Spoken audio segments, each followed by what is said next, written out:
All right, so nothing makes sense. And there's the odd article saying we hit the bottom and we're in the recovery mode and yada, yada, yada. Well, we're not. I personally believe, and that's just my opinion, we're not even close to recovery, right? So I'll get into that, what this means with tariffs, and not only the tariffs, what it means overall for the economy and the new structure, right? So we'll get into that. We'll get into real estate, why nobody can afford it. I mean, the boomers for a long time, right? They wanted the housing prices high, they wanted this and that, and the other, which is fine, whatever. But now it's showing it doesn't make sense. Nobody can afford anything. The new generation cannot step in to create what? To create a sale, to keep the economy moving forward, right? So the majority of business GDP in Canada, it's pointed towards real estate, right? Imagine that. We'll get into what we're trying to compete in Canada. Let's take Ontario especially, right? So and then the funny thing is, and I had these conversations many times over with the boomers, the people that have made it throughout the decades. They have seen the ups in real estate and only the ups, right? And I asked them, okay, so you believe the homes should be $1 million plus on average in Toronto, maybe 2 million, 3 million, whatever, right? And they say, yeah, why? Why not, right? I mean, can you afford your house today? And the answer is always no, I could never buy my house again at these prices. I'm like, okay, fine, you, forget about you. How about your kids? And the same answer, no, they cannot. So let's get into the whole playbook, right? So historically, like we like to, or we tend to go back to history and say, well, look, history repeats itself. And, we hit the bottom, we go up stronger than ever, and all of that stuff. But the strategy changed, right? For Canadian strategy between the United States and Canada, we had a strong connection and allies, and everything that has been made kind of favored Canada. And therefore, we could point to historical data and say, hey, look, this is what happened. But it doesn't mean this time around we'll see the same trajectory because the strategy changed. So that's one. Number two, United States, usually sees the lows between 3 to 5 years by the time they bounce, right? Canada, on the other hand, is between 7 to 10 years on average, right? And there's a reason because of the size, the growth, the economy, and everything else that ties, and the strategy, how America or the United States has that strategy of the rebound, right? So let's get into the monopoly shield for a second. So I wrote it down. For decades, Canada used trade barriers, regulations, and foreign ownership caps to shield domestic industries from US powerhouses.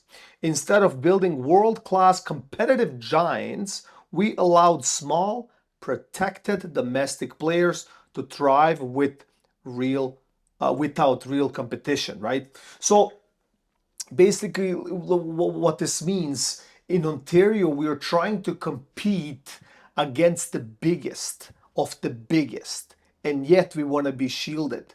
Let's touch automotive. Like, you cannot compete against the United States. Now China is rising. President Trump even stated that like he doesn't care if Canada builds the 20% of vehicles or cars manufactured in Canada.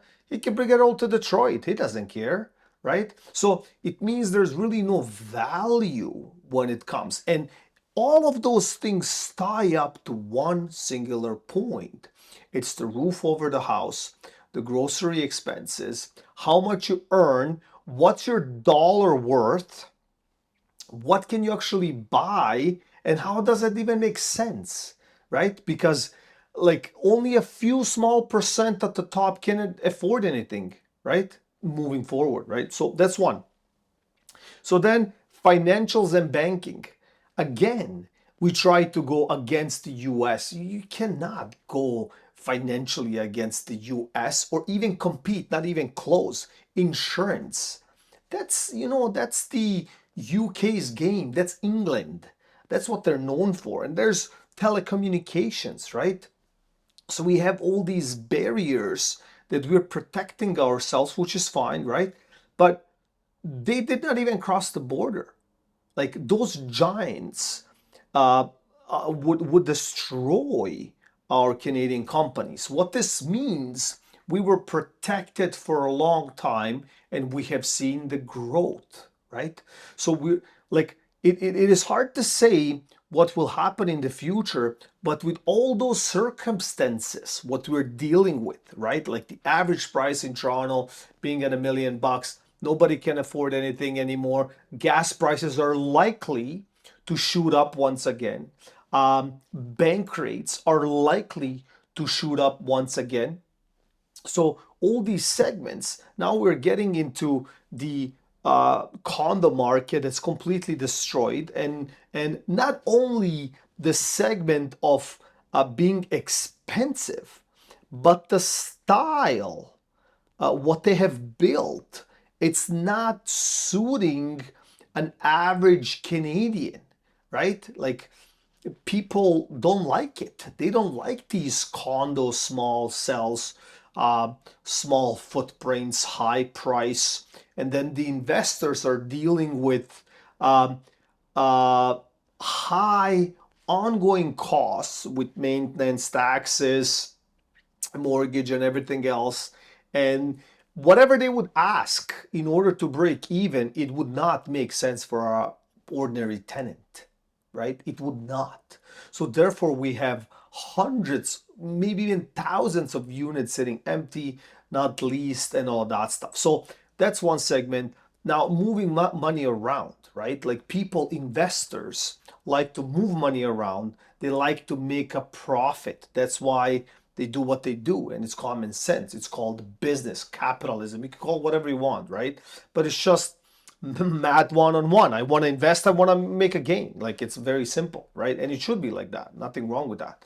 So in this particular situation, there's so many red tapes, white tapes, whatever tape color you want to call it.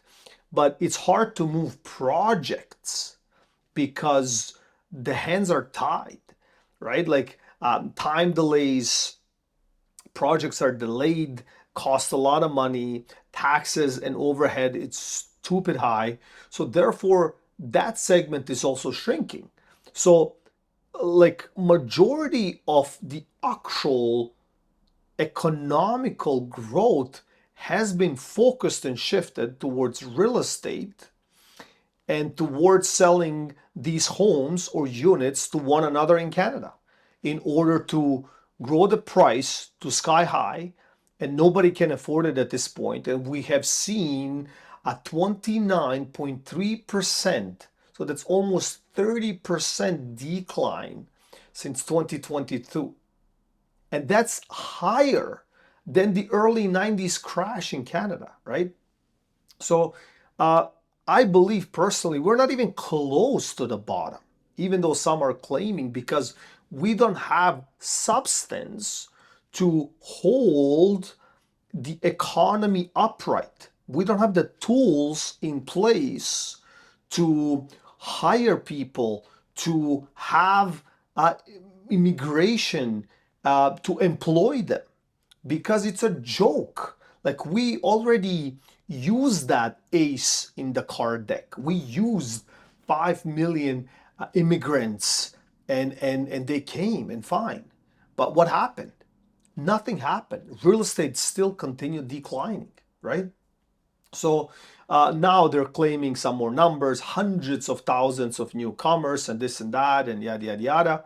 So in my opinion, if migration is not coming fully loaded and ready to pay, what's the point? I mean, the point is to grow the population and all of that stuff, but like, what's the system behind the growth so we can have stability in pricing, in overall cost of life, expansions?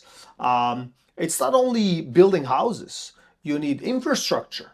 You need roads. You need everything that goes alongside with that construction, schools and this and that, and you have to provide jobs, right? Because we have seen the outskirts of Toronto GTA boom, right? Like tremendously crazy.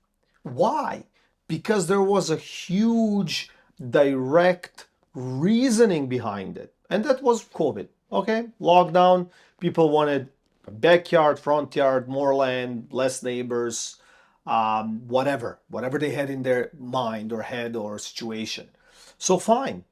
And what's the second step? They could work from home, right? So they didn't care if they moved to a small little town 2 hours away from Toronto. They didn't care, right? They wanted peace. They wanted to do yoga. They worked from home. Great. But now we see the reality and the shift again, and people are drowning. The losses are crazy in the outskirts, crazy. And the time, who knows? Maybe in our lifetime, we will not see these prices in some of these small towns reach these prices at the peak. Like it was incredible.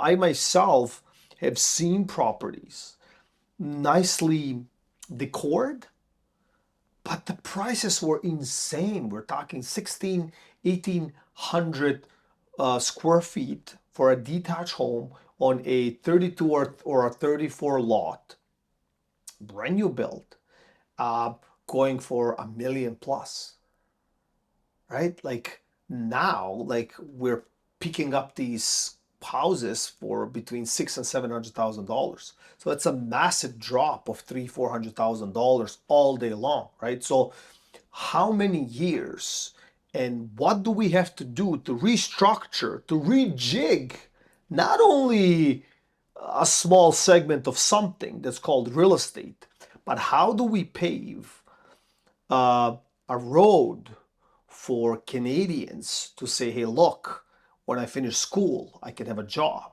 Or if I don't, I can go here and there. I can have a plan. I can manifest something because there is opportunity. And for so many years and decades, so many people around the world were flocking to Canada because of these segments, opportunity and safety. So thank you all for watching. I hope you gained some value. Please comment below. Your opinion matters a lot. I read all of your comments, and I will definitely see you in the next one.